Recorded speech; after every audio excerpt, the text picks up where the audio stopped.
जिसे गरीब समझकर एयरपोर्ट से धक्के मारकर बाहर निकाल दिया था, उसके एक इशारे पर बंद हो गई दुनिया की सबसे बड़ी एयरलाइन कंपनी।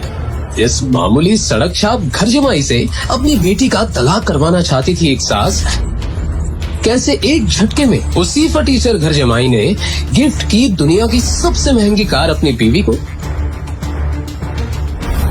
क्या हुआ जब एक फटी हुई चप्पल पहने आदमी के स्वागत में झुक गया पूरा ताज होटल, जेब में जिसके नहीं होते थे 10 रुपए भी। कैसे वही शख्स निकला मालिक दुनिया की सबसे बड़ी बैंक का, जिस घर जमाई का मजाक उसके घर के नौकर भी उड़ाते थे। कैसे उसके सामने गिड़गिड़ाने लगे होम मिनिस्टर और पूरी पुलिस फोर्स। सभी के मुंह खुले के खुले रह गए जब एक गरीब छोले भटूरे बेचने वाले के लिए खुद आया फोन प्रधानमंत्री का। ऐसे ही पूरी दुनिया इस कहानी की दीवानी नहीं है। ओह, तो ये है तुम्हारा सड़क पर ठेला लगाकर छोले कुलचे बेचने वाला पति। मुझे ना तुम पर बहुत दया आई। कहाँ तुम अरबपतियों के खानदान नारंग्स की बेटी थी। जब तुम सड़क पे निकलती थी तो लोग तुम्हारे लिए रोड साफ किया करते थे, और आज देखो तुम इस सड़क छाप ठेले वाले का हाथ पकड़ के चल रहे हो। बोल लिया तुमने। और कहाँ भाग गए थे तुम आज से 2 साल पहले? मैं भागा नहीं था, मैं अपने करियर के लिए यूएस गया था। ये बात तुम बहुत अच्छे से जानती थी कि मैं तुमसे बहुत प्यार करता था। दरअसल अभय दृष्टि का एक्स बॉयफ्रेंड है, जो उसे कॉलेज के दिनों में बेहद प्यार करता था। लेकिन तुमसे इंतजार नहीं हुआ। मेरे जाते ही तुमने इससे शादी कर ली। अभय की यूएस जाने के कुछ दिनों बाद उसे पता चला कि दृष्टि ने छोले कुलचे का ठेला चलाने वाले शिवम से शादी कर ली है। उस दिन से दृष्टि के लिए उसका प्यार नफरत में बदल गया। अरे मेरा रिप्लेसमेंट कम से कम मेरे टक्कर का तो देखती है। छोड़ो इसे। तुमने ये नहीं पूछा कि मैं यहाँ इंडिया में अब क्या कर रहा हूँ? नहीं पूछ, क्योंकि मैं जानना ही नहीं चाहती। तुम्हें जानना चाहिए, क्योंकि मैं ये चाहता हूँ। हाथ छोड़ो मुझे। ये देखकर दृष्टि के साथ खड़े उसके पति शिवम का खून खौल उठा। मेरी बीवी का हाथ छोड़, दूर रहकर बात कर। अब तू मुझे बताएगा कि मुझे क्या करना है? तू 2 कौड़ी के ठेले वाला, तुझे पता है मैं कौन हूँ? अभय कपूर। ग्लोबल पैराडाइज का नाम सुना तुम दोनों ने? एशिया की नंबर 1 मल्टीनेशनल कंपनी। मैं उसका एमडी यानी मैनेजिंग डायरेक्टर। क्या हुआ? झटका लगा? सोच रही हो ना कि काश 2 साल और इंतजार कर लिया होता तो इस ठेले वाले के साथ घूमना नहीं पड़ता। बकवास बंद करो अभय। तुम्हें पता भी है इन 2 सालों में मेरे साथ क्या हुआ है? Who cares? मुझे जानना भी नहीं है।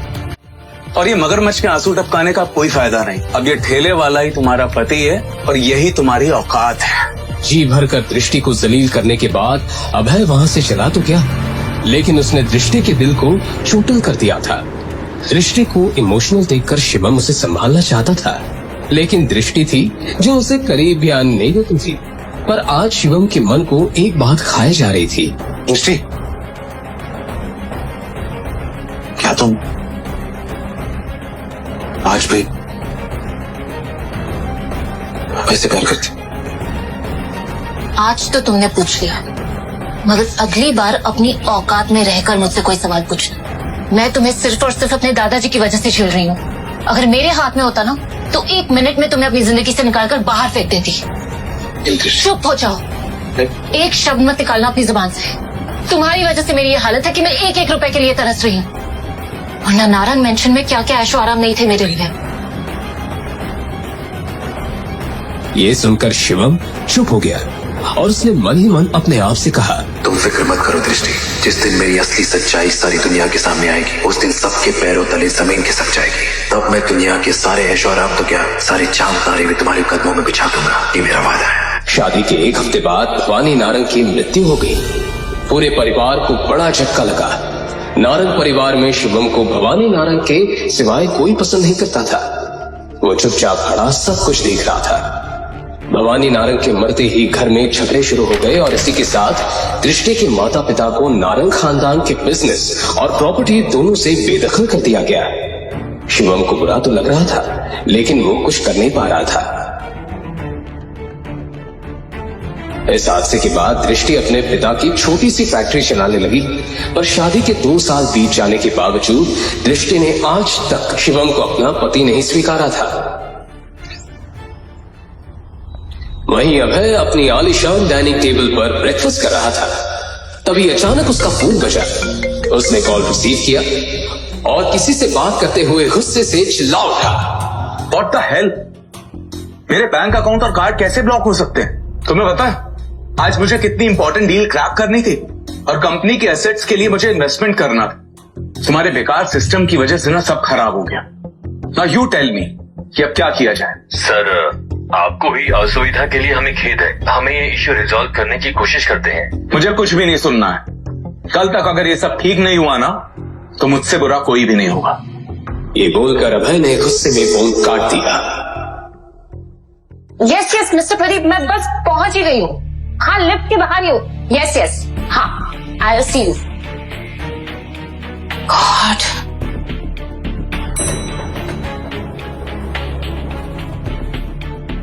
ऋषि, तुम इतनी सुबह सुबह मेरी सोसाइटी में? कहीं पुरानी मोहब्बत फिर से जिंदा तो नहीं हो गई? बकवास बंद करो। मैं यहाँ अपने काम के सिलसिले में किसी से मिलने आई, और तुम्हें इससे क्या मतलब? मुझे तुम्हारे मुंह नहीं लगना, प्लीज। अब इतना गुस्सा किस काम का? अब आई गई हो तो ऊपर चलो और खुद अपनी आंखों से देखो कि तुमने क्या खोया है। मुझे छोड़ के मुझे नहीं देखना। अरे चलो दृष्टि, मैं तुम्हें अपना आलीशान फ्लैट दिखाता हूँ। चलो चलो चलो। क्या? अरे नहीं देखना। मिस्टर अभय,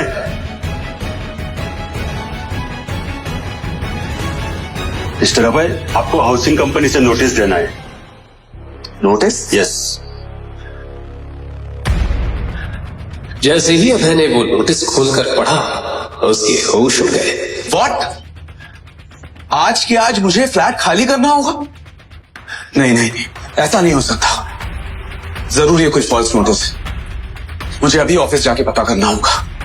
कहीं नजर तो नहीं लग गई तुम्हारे फ्लैट को मेरी?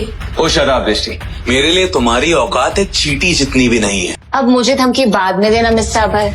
पहले जाओ और अपना आलीशान फ्लैट बचाओ जो तुम्हें तुम्हारी कंपनी ने दिया था और अब तुमसे छीनने वाली है। तुम्हें तो मैं ना।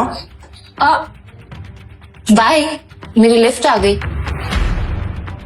कुछ ही देर बाद जैसे ही अभय अपने ऑफिस पहुंचा, उसने देखा कि उसकी कैबिन में उसकी टेबल के ऊपर एक लेटर पड़ा था। जैसे ही अभय ने वो लेटर पढ़ा, उसके पैरों तले जमीन खिसक गई। ये उसका टर्मिनेशन लेटर था जो डायरेक्ट कंपनी के सीईओ से आया था। Termination letter? वो भी मुझे? वेट, ऐसा नहीं हो सकता। और मैं तो कभी कंपनी के मालिक से मिला भी नहीं हूं, तो मैंने उनके साथ बदतमीजी कब की? लेटर में लिखे टर्मिनेशन का रीजन पढ़कर अभय का दिमाग ही हिल गया। गुस्से से भरा अभय वो लेटर लेकर सीईओ के पास पहुंचा। मिस्टर अमन, मुझे आपसे बात करनी है। अभय, हाँ बोलो। आपने टर्मिनेशन लेटर क्यों भेजा? जिस शख्स से मैं आज तक मिला नहीं हूं, मैं उनकी बेइज्जती क्यों करूंगा? मिस्टर अभय, आप उस शख्स से मिल भी चुके हैं और आपने उनकी बेइज्जती भी की है। और अगर आपको ये बात झूठ लग रही है तो सर आज ऑफिस आए हैं, आप सामने उनके केबिन में जाकर उनसे मिल सकते हैं। आगे की कहानी जानने के लिए नीचे दिए गए लिंक से डाउनलोड करें पॉकेट FM ऐप।